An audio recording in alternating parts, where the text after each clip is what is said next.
আপনি পৃথিবীর কোনো দেশে যায় তারপরে দেখেছেন যে গরুর রচনা পড়ানো হয় ছোট বাচ্চাদের? আমারে কোনো কিছু না বললেও আগে গরুর রচনাটা পড়তেই হবে। পাটের রচনা ছিল, অনেক রচনা ছিল, আপনারা আগে গরুর রচনায় শিখতে হবে। এবং এইটা মোস্ট আপনার মানে একটা থাকতো, পসিবিলিটি থাকতো, এটা আপনার এক্সামে আসবেই। মেট্রিক পর্যন্ত এই গরুর রচনার এই বিশাল গুরুত্বপূর্ণ এক রচনা। আরে ভাই, গরুর যদি আপনি পশুর পার্টস যদি শিখতে চান, আমি সায়েন্সের স্টুডেন্ট, আমাদেরকে ব্যাঙ দিয়া নানান কিছু দেখানো হইতো, বায়োলজির বিশেষ করে। তো আপনি যদি মানে যদি ওই কারণে পশুর সায়েন্সের কারণে যদি পশু তাই ব্যাঙ শিখেন, ব্যাঙের অঙ্গ প্রত্যঙ্গ কী কোথায়, তো গরু কোত্থেকে আসলো, এইটা আপনার মাথায় নিতে হবে যে আমাদেরকে সূক্ষ্মভাবে এইভাবে এই পূজা করানোর জন্য এগুলো করা হয়েছে। এবং বিএনপি যদি মনে করে আজকে তারা এই যে জামাত, আওয়ামী লীগের বিভিন্ন জায়গায় অফিস টফিস খুলে দিচ্ছে, তারা যদি মনে করে জামাতের চাইতে বেটার অপোজিশন হচ্ছে গিয়ে আওয়ামী লীগ, তারা তাদেরকে নিয়ে আসতে পারে। এবং এইভাবেই যদি বিএনপি নিজেদেরকে বাংলাদেশি থেকে বাঙালি, জিন্দাবাদ থেকে জয় বাংলায় নিয়ে যাইতে চায়, তাইলে বাংলাদেশে বিএনপি বলে কোনো দল দরকার হবে না। মানে একই জায়গার মধ্যে আপনি দুইটা একই same product, same quality, same দাম, দুইটা দোকান যদি থাকে, তো কেউ দুই দোকানে যাবে নাকি? একটাতেই যাবে। আমার একটা আছে, ওইটাতে যাওয়া দরকার, নতুন আরেকটা দোকান দরকার কি? আওয়ামী লীগ তো জয় বাংলার জন্য আছে, আওয়ামী লীগ জয় শ্রীরামের জন্য আছে, আওয়ামী লীগ এই বাঙালির জন্য আছে, আপনার দরকার নাই তো। এখন আপনি যদি মনে করেন এখন একটু পজিশন ভালো না, আপনি মনে করছেন এই চারিদিকে সব আপনার প্রশাসন, আপনার মিডিয়া, আপনার ইন্ডিয়া, আপনার সব হামারা, এটা যে মনে করেন না, এই দিন থাকবে না আপনার। আপনি সময় দেন, ইন্ডিয়া কখনোই তার সবচেয়ে বেস্ট চয়েস হচ্ছে আওয়ামী লীগ, আপনি সেকেন্ড চয়েস। বিএনপি বাংলাদেশে ইন্ডিয়ার জন্য সেকেন্ড চয়েস, তারা ফার্স্ট চয়েস রেখে কখনোই সেকেন্ড চয়েসে আসবে না। সো তারা 2 দিন পরে সামনে নির্বাচনে যখন আপনি আওয়ামী লীগকে রাজনীতি করার সুযোগ দিবেন, জামাত ইসলামের এই পলিসিও মাথায় আছে, তারা যদি পরিস্থিতি খুব খারাপ দেয় তারা রাজনীতিই করবে না। আমি এটা জামাতের মানে কেন্দ্রীয় কোনো পলিসি না, আমি জামাতের কেউ না, যেহেতু আমি তাদের কোনো একজনের সাথে কথা হচ্ছিল, মানে উনি বলছিলেন যে ভাই আমাদের বেশি চাপাচাপি করলে আমরা পলিটিক্স বাদ দিয়ে দিব, আমাদের মানুষ তৈরি করার দরকার, আমরা মানুষ তৈরি করব, 10 বছর 20 বছর 25 বছর পরে দেখা যাবে কি হয়। যদি সরে যায়, আপনি আওয়ামী লীগকে নিয়ে রাজনীতি করবেন, আপনি মনে করছেন যে ও আমরা তো এখন উপরে আছি, আওয়ামী লীগ আমাদের পিছনে এসে চামচার মতো ঘুরবে। শোনেন ভাই, সরাসরি একটা কথা বলি, একটা এলাকায় 2 শ্রেণীর বাটপার আছে, একটা দুর্নীতিবাজ বাটপার, এই চোর সেচ্চোর আছে দুইটা, একটা আওয়ামী লীগের আর একটা বিএনপির চোর সেচ্চোর বাটপার এগুলো সব এদের মানে দুর্নীতি করে, এই চুরি করেই তাদের চলার ইচ্ছা, এই জন্যই তারা রাজনীতি করে, রাগ ঢাক রাখার কিছু নাই। কিন্তু তাদের টার্গেটটা হলো কি, তারা খুব ভদ্রভাবে থাকে, একটু ভদ্র কিসিমের, অসহায় কিসিমের এই চোর বাটপারগুলি হলো বিএনপি করে। আর আওয়ামী লীগেরগুলো হলো দুর্ধর্ষ, তারা খুব ক্রুয়েল হয়, খুব হিংস্র হয়, এই টাইপের চোর বাটপারগুলো আওয়ামী লীগ করে। আপনি তারে প্যারালালি চলতে দিবেন আর আপনার পিছনে সে চলবে, এই ক্ষমতা আপনারও নাই, এই মিডিয়াও সেদিন থাকবে না আপনার পক্ষে, এই ইন্ডিয়াও থাকবে না, প্রশাসনও থাকবে না। সো খুব কেয়ারফুলি আপনাকে আওয়ামী লীগকে হ্যান্ডেল করতে হবে। এখন এই কারণে বললাম যে যেদিন বিএনপি জিন্দাবাদ থেকে বের হয়ে যেতে চাবে, যেদিন বাঙালি হয়ে যেতে চাবে, সেদিন বাংলাদেশে বিএনপির আর দরকার হবে না, ওই দিন মানুষ আওয়ামী লীগই বেটার হবে। এবং আওয়ামী লীগ সেটা কেমনে করতে হয় এটা খুব ভালো করে জানে, পোড়ায়া জ্বালায়া কী করা লাগে সব কিছু জানে তারা।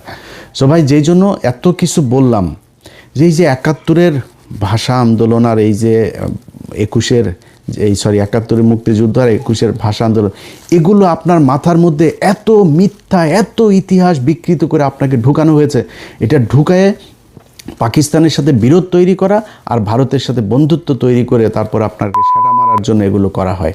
অতএব এই যে এখন নতুন সরকার এসে, হাফিজ ভাই একজন মুক্তিযোদ্ধা, হাফিজ ভাইয়ের কাছে অনুরোধ থাকবে, আমরা জানতে চাই যে কতজন মানুষ আসলে পাকিস্তান আমলে সেই যুদ্ধের সময় রেপ হয়েছিল, কতজন মারা গিয়েছিল, কতজন মুক্তিযোদ্ধা ছিল, কতজন রাজাকার ছিল, রাজাকার কারা ছিল, 14ই ডিসেম্বর কারা এই মানুষগুলোকে মেরেছে, বাংলাদেশ স্বাধীন হওয়ার পরে 30শে জানুয়ারি 1972 জহির রায়হানকে কারা গুম করেছিল, এগুলো আমরা জানতে চাই। এটা জানলে বুঝে যাবেন যে এই বাংলাদেশের সাথে পাকিস্তানের সাথে পূর্ব পাকিস্তান আর পশ্চিম পাকিস্তান দুইটার সাথে এই গ্যাঞ্জাম বাঁধানোর জন্য ভারত কি চাল চেলেছিল খুব ভালো করে। আর এই যে আপনার মানুষজন ইতিহাস এগুলো বলে না যায় না শুই না, ভাই আপনার কাছে অনুরোধ একটু শুই নেন, নিজেরে প্রশ্ন করেন যে যদি অনেকে বলে যে 30,000 মানুষ বা 3 লাখ মানুষ মারা গিয়েছিল, ভাই 3 লাখ মানুষ যদি মারা যায় থাকে তারপরে আপনার গ্রামে অন্তত 5 জন মানুষ মারা যাওয়ার কথা। আপনি আমার দেন তো 3 লাখ মানুষ কোথায় পাকিস্তানিরা মেরেছে, কোন বাংলাদেশিকে পাকিস্তানিরা, কোন মুসলমানকে পাকিস্তানি মিলিটারি মেরেছে, একটাও দেখাইতে পারবেন না। খুব রেয়ার কেস, যেই কেসগুলো সেগুলো সব মিলিয়ে যদি আমার মনে হয় খুব বেশি, যেটা শেখ মুজিব যেই কমিশন গঠন করেছিল 7,000-8,000 মানুষ পেয়েছিল। একটা যুদ্ধ, দেশ স্বাধীন হয়ে যাওয়ার যুদ্ধের মধ্যে এটা খুবই স্বাভাবিক একটা ব্যাপার। আমরা চাই না একজনও মারা যাক, একজনও রেপ হোক, আমরা চাই না, কিন্তু আমরা হিসাবটা জানতে চাই। আমরা চাই একজন মুক্তিযোদ্ধা 20,000 বেতন পায়, 20,000 না, তার ভাতা তার 20 লাখ দেয়া হোক যদি আসলেই সে মুক্তিযোদ্ধা হয়ে থাকে। আসল মুক্তিযোদ্ধার সংখ্যাটাই আমরা জানি না। এটার নাম মুক্তিযোদ্ধার প্রেম, এটার নাম মুক্তিযুদ্ধ ভালোবাসা কেউ করতে চায় না। কারণ কি, এইটা দিয়ে ইন্ডিয়া চায় আমাদেরকে এই যে 30 লাখ আর 2 লাখের এই গান শোনাইতে। আমরা এই গান আর শুনতে চাই না। ভাই পাকিস্তানের সাথে বাংলাদেশ জীবনে এক হবে না, এক হওয়ার দরকারও নাই। বাট পাকিস্তান আমার মুসলমান ভাই, পাকিস্তানের সাথে আমার সম্পর্ক ভালো রাখা উচিত। পাকিস্তান আমার যে কোনো সমস্যায় সবার আগে, যে ক্রিকেটে দেখেছেন না এগিয়ে এসেছে না, প্রতিটা জায়গায় আপনাকে গ্যারান্টি দিলাম পাকিস্তান সবার আগে এই বাংলাদেশের মুসলমানদের জন্য এগিয়ে আসবে।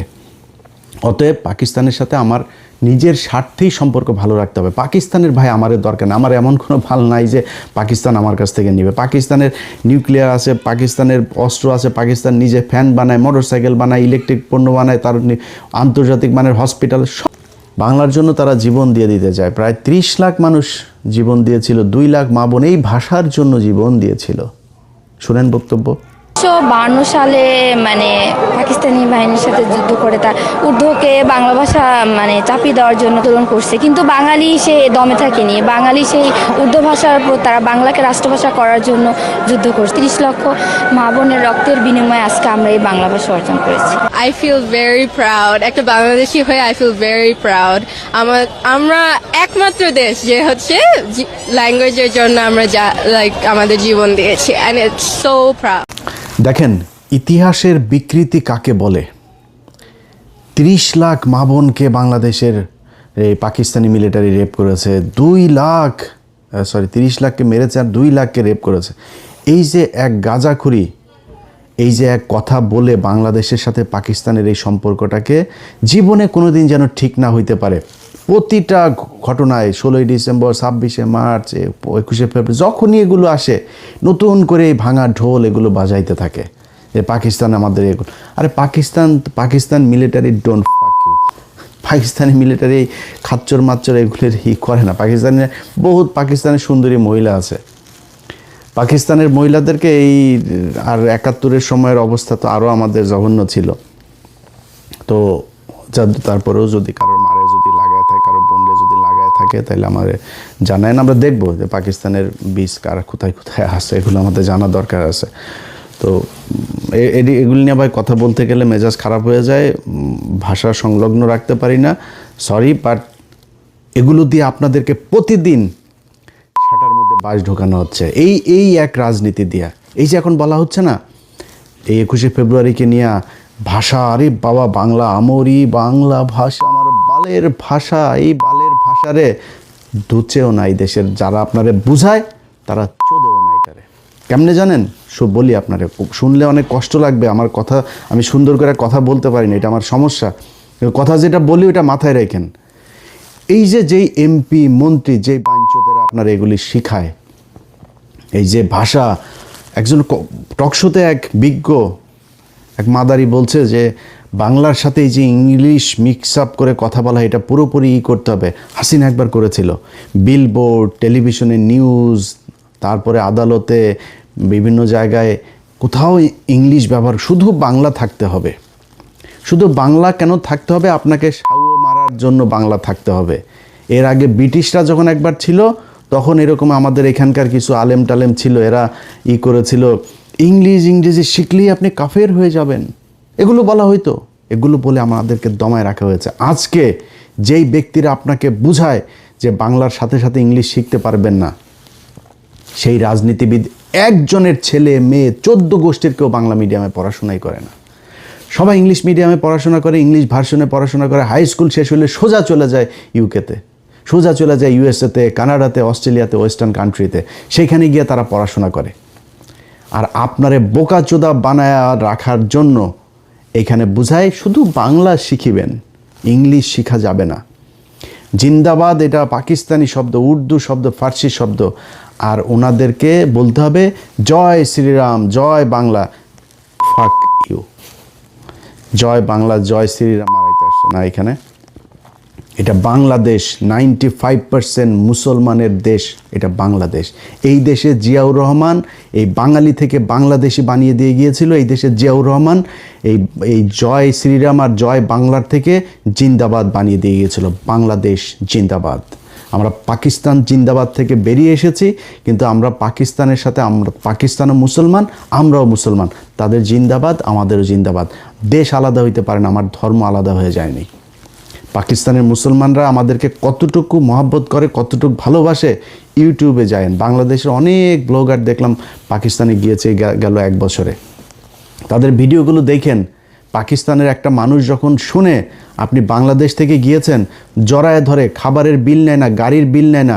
ওইখানে যে পাঠাও, উবারের মতো আপনার রাইড শেয়ার মোটরসাইকেল আছে, মোটরসাইকেলে শুনছে যে সে বাংলাদেশ থেকে গিয়েছেন, ভাড়া নেয় নাই, দেখেন ইউটিউবে। আর সেই পাকিস্তানের মানুষের সাথে আমাদের দ্বন্দ্ব বাঁধিয়ে রাখা হয়েছে। আজকে বাংলাদেশে যদি ইন্ডিয়ার সাথে যুদ্ধ বাঁধে, সবার আগে এই পাকিস্তান আপনার পাশে এসে দাঁড়াবে। ভাই ভুলা যান পাকিস্তান কি করবে না করবে, পাকিস্তানের সাথে আমার কি সম্পর্ক, সব ভুলা যান, আমার দরকার নেই। কিন্তু আপনি পাকিস্তানের সাথে এই সম্পর্কের এই যে কৃত্রিমভাবে তৈরি করে, এটার মাধ্যমে যখন আপনি ভারতের সাথে সম্পর্ক ভালো করার জন্য চেষ্টা চালাবেন, তখন আপনার এই দেশকে সারা জীবন, আপনার মৃত্যু পর্যন্ত এটাই গোলামি রাজ্য হিসাবে আপনি করে। আজকে আজাদি শুনলেও তাদের কষ্ট লাগে। আর ওটা আজাদি মানে এটা কি? আমি আজাদি চাবো না, আজাদির শব্দটা শুনে তাদের কষ্ট হইতেছে। ইনকিলাব জিন্দাবাদ। এই জিন্দাবাদ বাংলাদেশে যতদিন থাকবে ততদিন বাংলাদেশ থাকবে, এবং যতদিন এই জিন্দাবাদ বিএনপির সাথে থাকবে ততদিন বিএনপি বাংলাদেশে থাকবে, তারপরে বিএনপি থাকবে না। কেন থাকবে না জানেন? আপনি যেদিন বাংলাদেশি থেকে বাঙালি হবেন, পশ্চিমবঙ্গ, ওয়েস্ট বেঙ্গল আর ইস্ট বেঙ্গল হয়ে যাবে, এবং ওই বাঙালি আর আমার মধ্যে কোনো পার্থক্য থাকবে না। যেই কালচার ঢুকানোর জন্যই আপনাকে এই যে পয়লা বৈশাখ করানো হয়, এই পয়লা বৈশাখে পেঁচা পুচা যা আছে সব তাদের দেবদেবীর আপনার প্রতীক, এগুলোকে আপনাকে দিয়া পূজা করানো হয়। আমারে ছোটোবেলা থেকে গরুর রচনা শেখানো হয়েছে। আমি কোরআন শরীফ শেখার আগে আমার দেশের মানুষকে গরুর রচনা শিখতে হয়েছে। পৃথিবীর এই বাংলাদেশের মানুষ, অন্তত সব দেশে থাকেন, একজন মানুষ, আমার এই ভিডিও যত হাজার লক্ষ মানুষ দেখবেন, একজন মানুষ বলবেন আপনি পৃথিবীর কোনো দেশে যায় তারপরে দেখেছেন যে গরুর রচনা পড়ানো হয় ছোট বাচ্চাদের। আমারে কোনো কিছু না বললেও আগে গরুর রচনাটা পড়তেই হবে। পাটের রচনা ছিল, অনেক রচনা ছিল, আপনার আগে গরুর রচনায় শিখতে হবে। এবং এইটা মোস্ট আপনার মানে একটা থাকতো, পসিবিলিটি থাকতো, এটা আপনার এক্সামে আসবেই। মেট্রিক পর্যন্ত এই গরুর রচনার এই বিশাল গুরুত্বপূর্ণ এক রচনা। আরে ভাই, গরুর যদি আপনি পশুর পার্টস যদি শিখতে চান, আমি সায়েন্সের স্টুডেন্ট, আমাদেরকে ব্যাঙ দিয়া নানান কিছু দেখানো হইতো, বায়োলজির বিশেষ করে। তো আপনি যদি মানে যদি ওই কারণে পশুর সায়েন্সের কারণে যদি পশু তাই ব্যাঙ শিখেন, ব্যাঙের অঙ্গ প্রত্যঙ্গ কী কোথায়, তো গরু কোত্থেকে আসলো, এইটা আপনার মাথায় নিতে হবে যে আমাদেরকে সূক্ষ্মভাবে এইভাবে এই পূজা করানোর জন্য এগুলো করা হয়েছে। এবং বিএনপি যদি মনে করে আজকে তারা এই যে জামাত, আওয়ামী লীগের বিভিন্ন জায়গায় অফিস টফিস খুলে দিচ্ছে, তারা যদি মনে করে জামাতের চাইতে বেটার অপোজিশন হচ্ছে গিয়ে আওয়ামী লীগ, তারা তাদেরকে নিয়ে আসতে পারে। এবং এইভাবেই যদি বিএনপি নিজেদেরকে বাংলাদেশি থেকে বাঙালি, জিন্দাবাদ থেকে জয় বাংলায় নিয়ে যাইতে চায়, তাইলে বাংলাদেশে বিএনপি বলে কোনো দল দরকার হবে না। মানে একই জায়গার মধ্যে আপনি দুইটা একই same product, same quality, same দাম, দুইটা দোকান যদি থাকে, তো কেউ দুই দোকানে যাবে নাকি? একটাতেই যাবে, আমার একটা আছে ওইটাতে যাওয়া দরকার, নতুন আরেকটা দোকান দরকার কি? আওয়ামী লীগ তো জয় বাংলার জন্য আছে, আওয়ামী লীগ জয় শ্রীরামের জন্য আছে, আওয়ামী লীগ এই বাঙালির জন্য আছে, আপনার দরকার নাই তো। এখন আপনি যদি মনে করেন এখন একটু পজিশন ভালো না, আপনি মনে করছেন এই চারিদিকে সব আপনার প্রশাসন, আপনার মিডিয়া, আপনার ইন্ডিয়া, আপনার সব হামারা, এটা যে মনে করেন না, এই দিন থাকবে না আপনার। আপনি সময় দেন, ইন্ডিয়া কখনোই তার সবচেয়ে বেস্ট চয়েস হচ্ছে আওয়ামী লীগ। আপনি সেকেন্ড চয়েস, বিএনপি বাংলাদেশে ইন্ডিয়ার জন্য সেকেন্ড চয়েস, তারা ফার্স্ট চয়েস রেখে কখনোই সেকেন্ড চয়েসে আসবে না। সো তারা 2 দিন পরে সামনে নির্বাচনে যখন আপনি আওয়ামী লীগকে রাজনীতি করার সুযোগ দিবেন, জামাত ইসলামের এই পলিসিও মাথায় আছে, তারা যদি পরিস্থিতি খুব খারাপ থাকে তারা রাজনীতিই করবে না। আমি এটা জামাতের মানে কেন্দ্রীয় কোনো পলিসি না, আমি জামাতের কেউ না, যেহেতু আমি তাদের কোনো একজনের সাথে কথা হচ্ছিল, মানে উনি বলছিলেন যে ভাই আমাদের বেশি চাপাচাপি করলে আমরা পলিটিক্স বাদ দিয়ে দিব, আমাদের মানুষ তৈরি করার দরকার, আমরা মানুষ তৈরি করব, 10 বছর 20 বছর 25 বছর পরে দেখা যাবে কি হয়। যদি সরে যায় আপনি আওয়ামী লীগকে নিয়ে রাজনীতি করবেন, আপনি মনে করছেন যে ও আমরা তো এখন উপরে আছি, আওয়ামী লীগ আমাদের পিছনে এসে চামচার মতো ঘুরবে। শোনেন ভাই, সরাসরি একটা কথা বলি, একটা এলাকায় 2 শ্রেণীর বাটপার আছে, একটা দুর্নীতিবাজ বাটপার, এই চোর স্যাচ্চোর আছে 2টা, একটা আওয়ামী লীগের আর একটা বিএনপির চোর স্যাচ্চোর বাটপার এগুলো সব এদের মানে দুর্নীতি করে চুরি করেই তাদের চলার ইচ্ছা, এই জন্যই তারা রাজনীতি করে, রাগ ঢাক রাখার কিছু নাই। কিন্তু তাদের টার্গেটটা হলো কি, তারা খুব ভদ্রভাবে থাকে, একটু ভদ্র কিসিমের অসহায় কিসিমের এই চোর বাটপারগুলি হলো বিএনপি করে, আর আওয়ামী লীগেরগুলো হলো দুর্ধর্ষ, তারা খুব ক্রুয়েল হয়, খুব হিংস্র হয়, এই টাইপের চোর বাটপারগুলো আওয়ামী লীগ করে। আপনি তারে প্যারালালি চলতে দিবেন আর আপনার পিছনে সে চলবে, এই ক্ষমতা আপনারও নাই, এই মিডিয়াও সেদিন থাকবে না আপনার পক্ষে, এই ইন্ডিয়াও থাকবে না, প্রশাসনও থাকবে না। সো খুব কেয়ারফুলি আপনাকে আওয়ামী লীগকে হ্যান্ডেল করতে হবে। এখন এই কারণে বললাম যে যেদিন বিএনপি জিন্দাবাদ থেকে বের হয়ে যাইতে চাবে, যেদিন বাঙালি হয়ে যেতে চাবে, সেদিন বাংলাদেশে বিএনপির আর দরকার হবে না, ওই দিন মানুষ আওয়ামী লীগই বেটার হবে। এবং আওয়ামী লীগ সেটা কেমনে করতে হয় এটা খুব ভালো করে জানে, পোড়ায়া জ্বালায়া কি করা লাগে সব কিছু জানে তারা। সো ভাই, যেই জন্য এত কিছু বললাম, যে এই যে 71-এর ভাষা আন্দোলন আর এই যে 71-এর মুক্তিযুদ্ধ আর 21-এর ভাষা আন্দোলন, এগুলো আপনার মাথার মধ্যে এত মিথ্যা, এত ইতিহাস বিকৃত করে আপনাকে ঢুকানো হয়েছে, এটা ঢুকায়ে পাকিস্তানের সাথে বিরোধ তৈরি করা আর ভারতের সাথে বন্ধুত্ব তৈরি করে তারপর আপনাকে সেটা মারার জন্য এগুলো করা হয়। অতএব এই যে এখন নতুন সরকার এসে, হাফিজ ভাই একজন মুক্তিযোদ্ধা, হাফিজ ভাইয়ের কাছে অনুরোধ থাকবে, আমরা জানতে চাই যে কতজন মানুষ আসলে পাকিস্তান আমলে এই সেই যুদ্ধের সময় রেপ হয়েছিল, কতজন মারা গিয়েছিল, কতজন মুক্তিযোদ্ধা ছিল, কতজন রাজাকার ছিল, রাজাকার কারা ছিল, 14ই ডিসেম্বর কারা এই মানুষগুলোকে মেরেছে, বাংলাদেশ স্বাধীন হওয়ার পরে 30শে জানুয়ারি 1972 জহির রায়হানকে কারা গুম করেছিল, এগুলো আমরা জানতে চাই। এটা জানলে বুঝে যাবেন যে এই বাংলাদেশের সাথে পাকিস্তানের সাথে পূর্ব পাকিস্তান আর পশ্চিম পাকিস্তান দুইটার সাথে এই গ্যাঞ্জাম বাঁধানোর জন্য ভারত কি চাল চেলেছিল খুব ভালো করে। আর এই যে আপনার মানুষজন ইতিহাস এগুলো বলে না যায় না শুই না, ভাই আপনার কাছে অনুরোধ একটু শুই নেন, নিজেরে প্রশ্ন করেন যে যদি অনেকে বলে যে 30,000 মানুষ বা 3 লাখ মানুষ মারা গিয়েছিল, ভাই 3 লাখ মানুষ যদি মারা যায় থাকে, তারপরে আপনার গ্রামে অন্তত 5 জন মানুষ মারা যাওয়ার কথা। আপনি আমার দেন তো 3 লাখ মানুষ কোথায় পাকিস্তানিরা মেরেছে, কোন বাংলাদেশিকে পাকিস্তানিরা, কোন মুসলমানকে পাকিস্তানি মিলিটারি মেরেছে, একটাও দেখাইতে পারবেন না। খুব রেয়ার কেস, যেই কেসগুলো সেগুলো সব মিলিয়ে যদি আমার মনে হয় খুব বেশি, যেটা শেখ মুজিব যেই কমিশন গঠন করেছিল 7,000-8,000 মানুষ পেয়েছিল।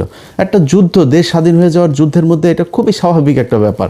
আমরা চাই না একজনও মারা যাক, একজনও রেপ হোক, আমরা চাই না, কিন্তু আমরা হিসাবটা জানতে চাই। আমরা চাই একজন মুক্তিযোদ্ধা 20,000 বেতন পায়, 20,000 না, তার ভাতা তার 20 লাখ দেয়া হোক, যদি আসলেই সে মুক্তিযোদ্ধা হয়ে থাকে। আসল মুক্তিযোদ্ধার সংখ্যাটাই আমরা জানি না। এটার নাম মুক্তিযোদ্ধার প্রেম, এটার নাম মুক্তিযুদ্ধ ভালোবাসা কেউ করতে চায় না। কারণ কি, এইটা দিয়ে ইন্ডিয়া চায় আমাদেরকে এই যে 30 লাখ আর 2 লাখের এই গান শোনাইতে। আমরা এই গান আর শুনতে চাই না। ভাই, পাকিস্তানের সাথে বাংলাদেশ জীবনে এক হবে না, এক হওয়ার দরকারও নাই। বাট পাকিস্তান আমার মুসলমান ভাই, পাকিস্তানের সাথে আমার সম্পর্ক ভালো রাখা উচিত। পাকিস্তান আমার যে কোনো সমস্যায় সবার আগে, যে ক্রিকেটে দেখেছেন না এগিয়ে এসেছে না, প্রতিটা জায়গায় আপনাকে গ্যারান্টি দিলাম পাকিস্তান সবার আগে এই বাংলাদেশের মুসলমানদের জন্য এগিয়ে আসবে। অতএব পাকিস্তানের সাথে আমার নিজের স্বার্থেই সম্পর্ক ভালো রাখতে হবে। পাকিস্তানের ভাই আমাদের দরকার না, আমার এমন কোনো ভাল নাই যে পাকিস্তান আমার কাছ থেকে নেবে। পাকিস্তানের নিউক্লিয়ার আছে, পাকিস্তানের অস্ত্র আছে, পাকিস্তান নিজে ফ্যান বানায়, মোটরসাইকেল বানায়, ইলেকট্রিক পণ্য বানায়, তার আন্তর্জাতিক মানের হসপিটাল সব আছে তার, সে আমার এখানে কেন আসবে? এই গ্যাঞ্জাম থেকে ভাই বের হয়ে আসতে হবে। আসলে যদি এই পাম শুনতে না চান, পাম শুনে যে চেতনা দেখান কোনো সমস্যা নেই। চেতনা দেখায় না খায় মরবি, না চিকিৎসা পায় মরবি। যারা তোদের চেতনা দেয়, এই পলিটিশিয়ান কারোর ছেলে মেয়ের দেশেও থাকে না, দেশে পড়াশোনা করে না, ওরা দেশে চিকিৎসাও নেয় না, ওরা বাংলা মিডিয়ামেও পড়ে।